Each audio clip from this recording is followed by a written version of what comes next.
வணக்கம். எல்லாரும் எப்படி இருக்கீங்க? இருக்கு. எல்லாரும் எப்படி இருக்கீங்க? இன்னைக்கு நான் ஃபிஷ் கறி பண்ண போகிறேன். நல்லா சூப்பராக. ஏன் தான் இன்றைக்கி மீன் குழம்பு வைக்க போகிறாராம், வாங்க பார்க்கலாம். சட்டியில் எண்ணெயை ஊற்றிக்கோங்க. கடுகு உளுந்தம்பருப்பு போட்டு தாளிச்சிக்கோங்க.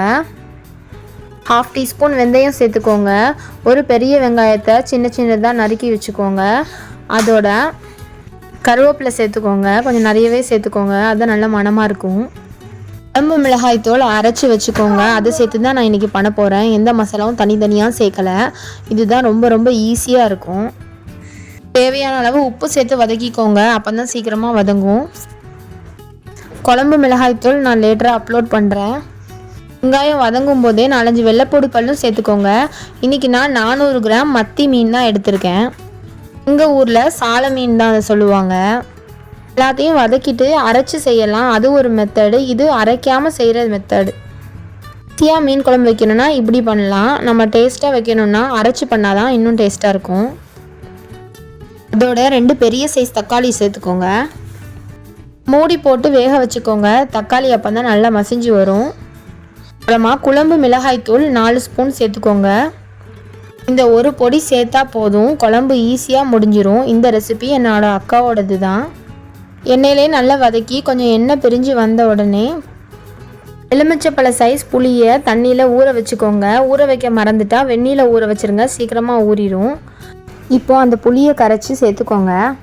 இதோட ஒரு 1/2 கிளாஸ் தண்ணி ஊற்றி நல்ல வெங்காயம் தக்காளி வெந்து குழஞ்சி வரணும்.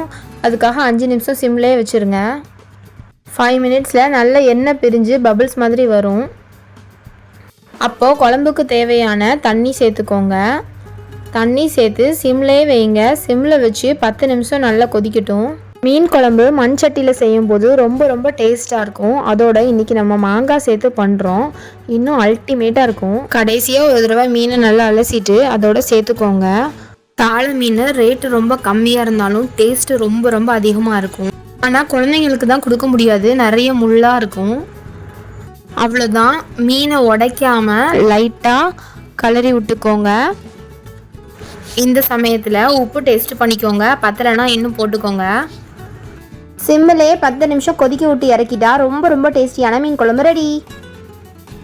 ஒரு கை நிறைய கொத்தமல்லி இலை தூவ மறந்துடாதீங்க. ரொம்ப ரொம்ப சுவையான மண் சட்டியில் உள்ள மீன் குழம்பு ரெடி ஆயிடுச்சு. இட்லி, தோசை, சப்பாத்தி, நெய்ச்சோறு, சோறு எல்லாத்துக்கும் ரொம்ப டேஸ்ட்டாக இருக்குங்க. எப்படி ஃப்ரெஷ்ஷான மீன் துண்டு உள்ளே குளிச்சிட்டு இருக்கான் பாருங்க, பார்க்கவே அருமையாக இருக்குது. அந்த மாங்காய் பீஸோடு எடுத்து சாப்பிடும்போது அட அட அட. கண்டிப்பாக நீங்களும் ட்ரை பண்ணி பாருங்கள். இந்த வீடியோவை இவ்வளோ நேரம் உட்காந்து பார்த்ததுக்கு ரொம்ப ரொம்ப தேங்க்ஸ்.